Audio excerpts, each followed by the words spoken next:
ನಮಸ್ತೆ, welcome back to my YouTube channel. ನಾನು ಇವತ್ತು ತೋರಿಸ್ತಿರೋ ಅಂಥದ್ದು ಸಿಂಪಲ್ ಮೆಥಡ್. ನೀವು ಆನ್ಲೈನಲ್ಲಿ ಬುಕ್ ಮಾಡಬೇಕಿದ್ರೆ ಇಲ್ಲ ಆಫ್ಲೈನಲ್ಲಿ ಬುಕ್ ಮಾಡಬೇಕಿದ್ರೆ ಯಾವ ಸೈಜ್ನ ತೊಗೋಬೇಕು ಅನ್ನೋ ಕನ್ಫ್ಯೂಸ್ ಇರುತ್ತೆ ಅಲ್ವಾ.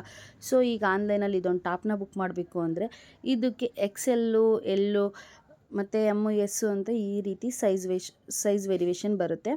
ಸೊ ನಿಮಗೆ ಯಾವ ಸೈಜ್ ಕಂಫರ್ಟ್ ಇದೆ ಅಂತ ಎಷ್ಟೋ ಜನಕ್ಕೆ ಗೊತ್ತಿಲ್ಲ. ಯಾಕಂತಂದ್ರೆ ಎಷ್ಟೋ ಜನ ನನ್ನ ಹತ್ರ ಕೇಳ್ತಿರ್ತಾರೆ, ಅಕ್ಕ ನಾನು ಬುಕ್ ಮಾಡಬೇಕು, ಯಾವ ರೀತಿ ಬುಕ್ ಮಾಡಲಿ ಅಂತ ಹೇಳಿ.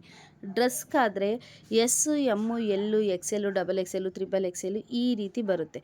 ಬ್ಲೌಸಿಗಾದರೆ ಸೈಜ್ ವೇರಿಯೇಷನ್ XL ಅಂತ ಹೇಳಿ ಬರೋದಿಲ್ಲ. 32, 36, 34 ಈ ರೀತಿ ನಂಬರ್ ವೈಸ್ ಬರುತ್ತೆ. 34 ಅಂದರೆ ಎಷ್ಟು, 36 ಅಂದರೆ ಎಷ್ಟು ಅಂತ ಗೊತ್ತಿಲ್ದೇರ ನೋಡಿ ಈ ರೀತಿ 34, 36 ಅಂತ ಈ ರೀತಿ ಬರುತ್ತೆ. ನನಗೆ ಎಷ್ಟೋ ಜನ ಬಟ್ಟೆ ಹೊಲಿಗೆ ಹಾಕೋಕ್ಕೆ ಬಂದಾಗ ಅಕ್ಕ ಬ್ಲೌಸ್ ಬುಕ್ ಮಾಡಬೇಕು, ಒಂದು ಮ್ಯಾಚ್ ಆಗುತ್ತೆ, ಬಟ್ ನನಗೆ ಸೈಜ್ ಎಷ್ಟು ಹೇಳಿ ಅಂತ ಕಾಲ್ ಮಾಡ್ತಾರೆ, ಇಲ್ಲ ಬಂದಾಗ ಕೇಳ್ತಾರೆ.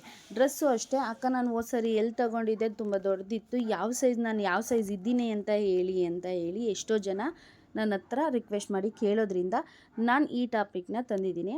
ನೋಡಿ, ಯಾರೇ ಆಗಿರಲಿ ಎದೆಯ ಸುತ್ತಳತೆ ಏನು ಬರುತ್ತೆ ಇಂಚಿನ ಮೆಜರ್ಮೆಂಟಲ್ಲಿ, ಅದೇ ಫೈನಲ್ ಮೆಜರ್ಮೆಂಟ್. ಓಕೆನಾ? ಈಗ ನೋಡಿ, ನಾನು ಅದರದ್ದು ಚಾರ್ಟ್ನೇ ತೊಗೊಂಡು ಬಂದಿದ್ದೀನಿ. ಸೊ ಇಲ್ಲಿ ನೋಡಿ, ಸೈಜ್ ವೇರಿಯೇಷನ್ ನೋಡಬೇಕಂದ್ರೆ ಎಸ್ ಇಲ್ಲಿಲ್ಲ. ಸೊ ಎಸ್ ಅಂದರೆ 32 ಇಲ್ಲ 30, ಅದು ಎಸ್.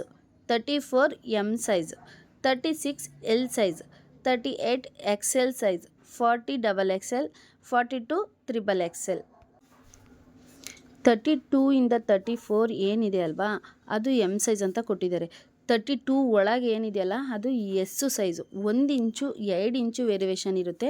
ತುಂಬ ದೊಡ್ಡದು ಆಗಲ್ಲ, ತುಂಬ ಚಿಕ್ಕದು ಆಗಲ್ಲ ಅಂದಾಗ ಆ ಕಡೆ ಈ ಕಡೆ 1/2 ಇಂಚ್ ಇಡಿಸ್ಕೋಬೋದು. ನೀವು ಈ ಚಾರ್ಟ್ನ ನೋಡಿ ಅಬ್ಸರ್ವ್ ಮಾಡಿದ್ರೆ ನಿಮ್ಗೆ ಖಂಡಿತ ಇದು ಅರ್ಥ ಆಗುತ್ತೆ ಅಂತ ಭಾವಿಸ್ತೀನಿ. ನಿಮ್ಮ ಎದೆ ಸುತ್ತಳತೆ 36 ಇತ್ತಂತಂದರೆ ಎಲ್ ಸೈಜ್ ತಗೊಳ್ಳಿ, 35 ಇತ್ತು ಅಂತ ಅಂದರೂ ಎಲ್ ಸೈಜೇ ತಗೊಳ್ಳಿ. ಅಂದರೆ ವೇರಿಯೇಷನ್ ಎದೆಯ ಸುತ್ತಳತೆ ಮೇಲೆ ಡಿಪೆಂಡ್ ಮಾಡಿ ತಗೋಬೇಕು. Thank you so much. ಅರ್ಥ ಆಯಿತು ಅಂತ ಅನ್ಕೋತೀನಿ.